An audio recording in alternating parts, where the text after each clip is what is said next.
മാഷിൻ്റെ സ്വന്തം അപ്പു. രചന സംഭാഷണം രുദ്രപ്രിയ. ഭാഗം 5. അപ്പു പറയുന്ന കാര്യം കേട്ട് ആകെ ഞെട്ടിയ മട്ടാണ് നന്ദൻ. എന്താ എന്താ പറഞ്ഞത്? നന്ദൻ അപ്പുവിൻ്റെ അടുത്തേക്ക് നീങ്ങി നിന്നു. അപ്പുവിന് മാഷിനെ എന്തിഷ്ടമാണെന്നറിയാമോ? ഒരുപാട് ഇഷ്ടമാണ് പറഞ്ഞുകൊണ്ട് അപ്പു ലൈബ്രറിയിൽ നിന്നിറങ്ങി. കേട്ടത് വിശ്വസിക്കാനാകാതെ നന്ദൻ അവിടെ തറഞ്ഞു നിന്നു. അപ്പോൾ എന്നെ കാണുമ്പോൾ വിടരുന്ന ആ കണ്ണുകളിൽ ഞാൻ കണ്ടത് എന്നോടുള്ള പ്രണയമായിരുന്നോ? കാണാതാകുമ്പോൾ ആ മുഖത്ത് വരുന്ന സങ്കടം, ഇതൊക്കെ. നന്ദൻ വല്ലാത്തൊരവസ്ഥയിലായി ലൈബ്രറിയിൽ നിന്നിറങ്ങി നേരെ സ്റ്റാഫ് റൂമിലേക്ക് പോയി. അപ്പോൾ എൻ്റെ കൂടെ വിദ്യയെ കണ്ടതിൻ്റെ സങ്കടമാണ് ആ മുഖത്തുനിന്ന് പ്രകടമായത്. അതോർത്തപ്പോൾ അറിയാതെ നന്ദൻ്റെ ചുണ്ടിലും ഒരു ചിരി മിന്നിമാഞ്ഞു. അവളെ ഒന്നുകൂടി കാണണമെന്ന് അവൻ്റെ മനസ്സ് വല്ലാതെ ആഗ്രഹിച്ചു. പക്ഷേ ഇന്നിനി അത് നടക്കുമെന്ന് തോന്നുന്നില്ല. നാളെ വരെ കാത്തിരിക്കാനുള്ള ക്ഷമയുമില്ല. എന്ത് ചെയ്തിട്ടാണെങ്കിലും അവളെ ഒന്നുകൂടി കാണാതെ മനസ്സമാധാനം കിട്ടില്ലെന്ന് മനസ്സിലാക്കിയ നന്ദൻ സ്റ്റാഫ് റൂമിൽ നിന്നും പുറത്തേക്കിറങ്ങി. പതിയെ ക്ലാസ്സിനടുത്തേക്ക് ചെന്ന് അവളെ അന്വേഷിച്ചപ്പോഴാണ് അറിഞ്ഞത് ക്ലാസ്സിൽ കയറിയിട്ടില്ലെന്ന്. ഇവളിതെവിടെ പോയി എന്ന ഭാവത്തിൽ നോക്കുമ്പോൾ ദൂരെ നിന്ന് നന്ദൻ അവളെ കണ്ടു. അപ്പോഴാണ് വാഷ്റൂമിൽ നിന്നും കൈയും മുഖവും കഴുകി വരികയായിരുന്ന അപ്പു നന്ദനെ കണ്ടത്. നന്ദനെ അവിടെ കണ്ടപ്പോൾ അപ്പു ആദ്യം ഒന്ന് പകച്ചു. നന്ദൻ വേഗത്തിൽ നടന്ന് അവളുടെ അടുത്തേക്ക് ചെന്നു. നന്ദൻ അപ്പുവിൻ്റെ കയ്യിൽ പിടിച്ച് അടഞ്ഞ ലാബിലേക്ക് കയറി വാതിൽ ചാരി. എന്താണ് അപർണയുടെ പ്രശ്നം? 2 കൈയും നെഞ്ചിൽ ചേർത്ത് പിടിച്ച് വാതിൽ ചാരി നിന്ന് നന്ദൻ ചോദിച്ചു. ഒന്നുമില്ല മാഷേ, ഞാൻ പോട്ടെ. വാക്കുകൾ തപ്പിപ്പെറുക്കി അപർണ. അങ്ങനെ പോയാൽ എങ്ങനെ ശരിയാകും? കുറച്ചു മുന്നേ ഇങ്ങനെയൊന്നുമല്ലല്ലോ പറഞ്ഞത്. അത് പിന്നെ ഞാൻ പെട്ടെന്ന് മാഷിനെ കണ്ടപ്പോൾ. അപ്പോൾ അപർണ കുറച്ചു മുന്നേ പറഞ്ഞതൊക്കെ കള്ളമായിരുന്നു എന്നാണോ? കള്ളമായിരുന്നു അപർണ കുറച്ചു നേരം മുന്നേ എന്നോട് പറഞ്ഞതെല്ലാം?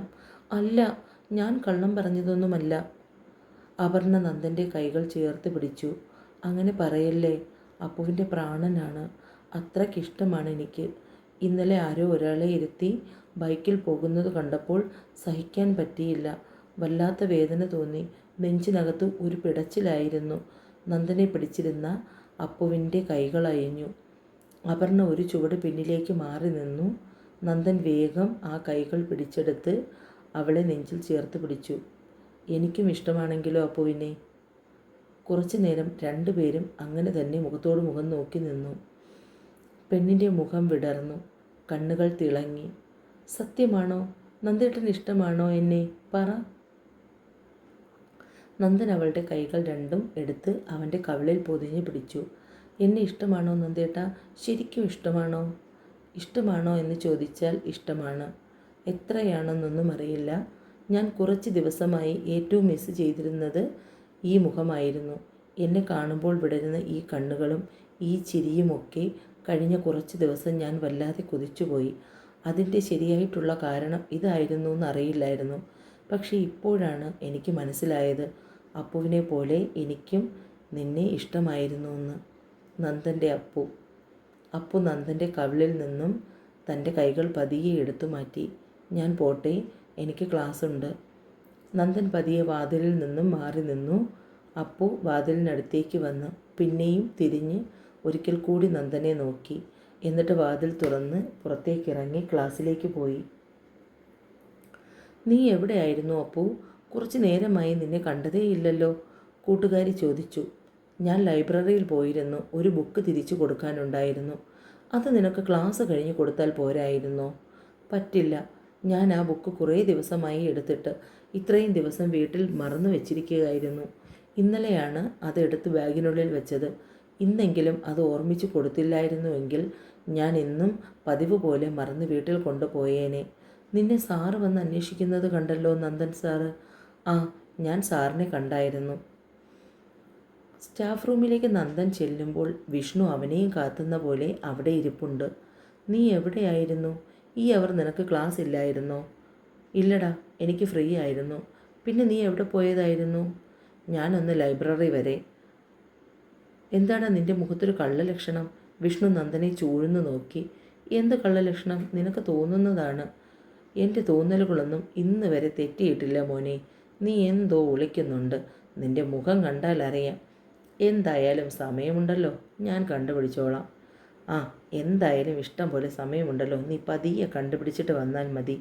നന്ദൻ ഒഴുക്കമട്ടിൽ പറഞ്ഞ് വിഷ്ണുവിനെ നോക്കി ഒന്ന് ചിരിച്ചു. കണ്ടുപിടിക്കുവടാ, ഞാൻ തന്നെ കണ്ടുപിടിക്കും. സ്കൂളിൽ നിന്നും ശ്രുതിക്കൊപ്പം പോകുമ്പോൾ ബസ് സ്റ്റോപ്പിൽ നിൽക്കുമ്പോഴും ഒക്കെ കണ്ണപ്പുറത്തെ കോളേജിലേക്ക് നീളുന്നുണ്ടായിരുന്നു.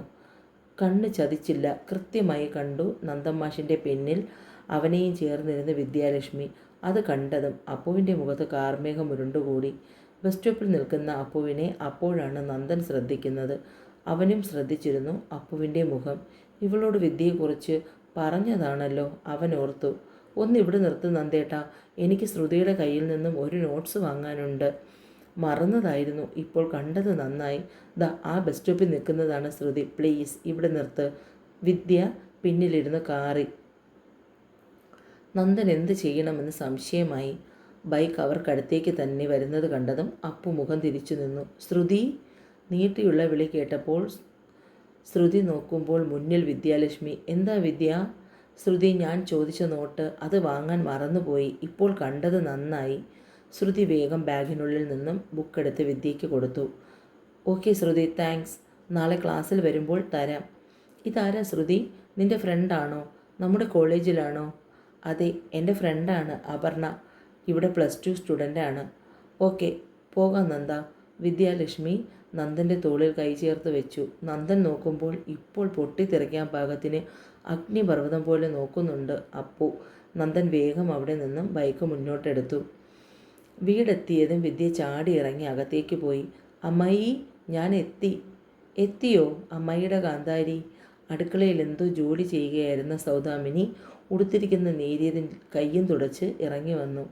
സൗദാമിനിയുടെ സഹോദരൻ സദാനന്ദൻ്റെയും പുഷ്പയുടെയും മകളാണ് വിദ്യാലക്ഷ്മി എന്ന വിദ്യ. സദാനന്ദൻ പഞ്ചായത്ത് മെമ്പറാണ്. കൂടാതെ പാടവും പറമ്പും ഒക്കെയുണ്ട്. അതിൽ നിന്നുള്ള ആദായവും. വിദ്യയുടെ ഇളയത് വിപിൻ. വിദ്യയേക്കാൾ 1 വയസ്സിനിളയതാണ്. അച്ഛൻ്റെ വഴിയെ പൊതുപ്രവർത്തനത്തിനുമായി നടപ്പാണ്. നന്ദൻ ഫ്രഷായി വരുമ്പോൾ സൗദാമിനി ചായയും ഉണ്ണിയപ്പവും എടുത്തു വെച്ചു. നന്ദൻ ഇഷ്ടമാണ് ഉണ്ണിയപ്പം. അതുകൊണ്ട് ഇടയ്ക്കിടയ്ക്ക് അമ്മ അവനുണ്ടാക്കി കൊടുക്കും. അതുപോലെ ഇഷ്ടമാണ് വിദ്യയ്ക്കും. 2 പേരും കൂടി ഉണ്ണിയപ്പവും ചായയും കഴിച്ചു കഴിഞ്ഞപ്പോൾ നന്ദൻ ട്യൂട്ടോറിയലിലേക്ക് പുറപ്പെട്ടു. ഈ കിട്ടുന്ന വരുമാനം പോരാഞ്ഞ് കൊണ്ടാണോ നന്ദേട്ടാ ട്യൂട്ടോറിയൽ പഠിപ്പിക്കാനും കൂടി പോകുന്നത്? അമ്മാവിൻ്റെ പെൻഷനും പറമ്പിൽ നിന്ന് കിട്ടുന്നതും നിങ്ങളുടെ ശമ്പളവും ഒക്കെയായി ഒരുപാടുണ്ടല്ലോ. എന്നിട്ട് എന്താ മനുഷ്യ നിങ്ങൾ ഇത്രയും ആക്രാന്തം കാണിക്കുന്നത്? എടി, ടീച്ചിങ് എന്ന് പറയുന്നത് എൻ്റെ പ്രൊഫഷൻ കൂടിയാണ്. ഞാൻ അത്രമാത്രം ഇഷ്ടപ്പെടുന്ന ഒരു ഫീൽഡ്.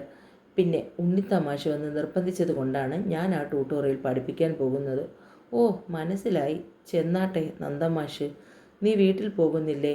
ഒരുപാട് ഇരുട്ടാക്കാൻ നിൽക്കണ്ട. ഞാൻ പതിയെ വീട്ടിലേക്ക് പോകുന്നതേ ഉള്ളൂ. വിപിൻ വരുമെന്ന് പറഞ്ഞിട്ടുണ്ട് വിളിക്കാൻ. നീ ഇടയ്ക്കൊന്ന് വിളിച്ച് അവനെ ഓർമ്മിപ്പിക്കണേ. അല്ലെങ്കിൽ പൊതുപ്രവർത്തനം കഴിഞ്ഞ് ആ ചെക്കൻ മറക്കും നിന്നെ വിളിക്കാൻ. ട്യൂട്ടോറിയലിൽ നിന്ന് വന്നിട്ട് എനിക്കിനി പാതിരാത്രി കൊണ്ടുപോകാനൊന്നും വയ്യ. അയ്യോ വേണ്ടായേ എൻ്റെ പൊന്നുമോൻ, അങ്ങനെ എന്നെ വീട്ടിൽ കൊണ്ടാക്കാൻ കഷ്ടപ്പെടണ്ട. പോയി പഠിപ്പിച്ചാട്ടെ. അവൾ ചിറി കോട്ടി.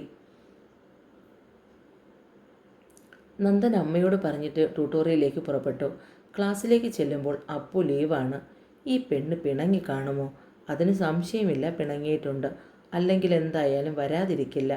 പാഠഭാഗങ്ങൾ എടുത്തു കഴിഞ്ഞ് ഇറങ്ങുമ്പോൾ നന്ദന് വല്ലാത്ത അസ്വസ്ഥത തോന്നി. വിദ്യയെപ്പറ്റി മുൻപേ തന്നെ അവളോട് പറഞ്ഞിട്ടുണ്ട്.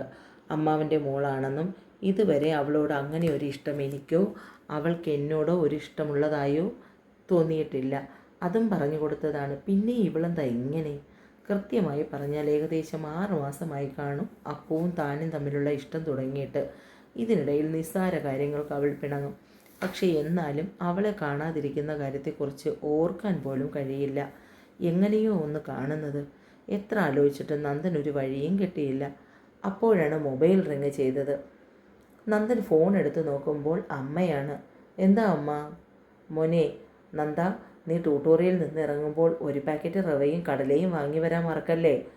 അച്ഛനോട് പറഞ്ഞു വിട്ടതാണ്. ബാക്കി എല്ലാ സാധനങ്ങളുമുണ്ട്. ഇപ്പോൾ നോക്കുമ്പോൾ റവയും കടലയും കാണുന്നില്ല.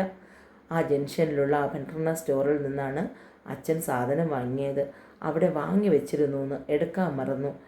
നീ വരുമ്പോൾ അതും കൂടി ഒന്ന് കടയിൽ കയറി എടുത്തുകൊണ്ടുവാ. രോഗി ഇച്ഛിച്ചതും വൈദ്യൻ കൽപ്പിച്ചതും പാല് എന്നത് തന്നെ തൻ്റെ കാര്യത്തിൽ എത്രമാത്രം ശരിയായിരിക്കുന്നു. അപ്പുവിനെക്കുറിച്ച് എന്തെങ്കിലും കാര്യം ആരോട് തിരക്കാമെന്ന് വിചാരിച്ചിരിക്കുമ്പോഴാണ് അമ്മ വിളിച്ചത്. കടയിൽ പോകുന്ന കാര്യം പറയുന്നത്. നന്ദൻ ബൈക്കുമായി നേരെ കടയിലേക്ക് പോയി. തുടരും. എൻ്റെ സ്റ്റോറി വായിക്കുകയും കേൾക്കുകയും ചെയ്യുന്നവർ സ്റ്റോറി ഇഷ്ടമായാൽ സബ്സ്ക്രൈബ് ചെയ്ത് കൂടെ കൂടണേ. നിറയെ സ്നേഹത്തോടെ രുദ്ര.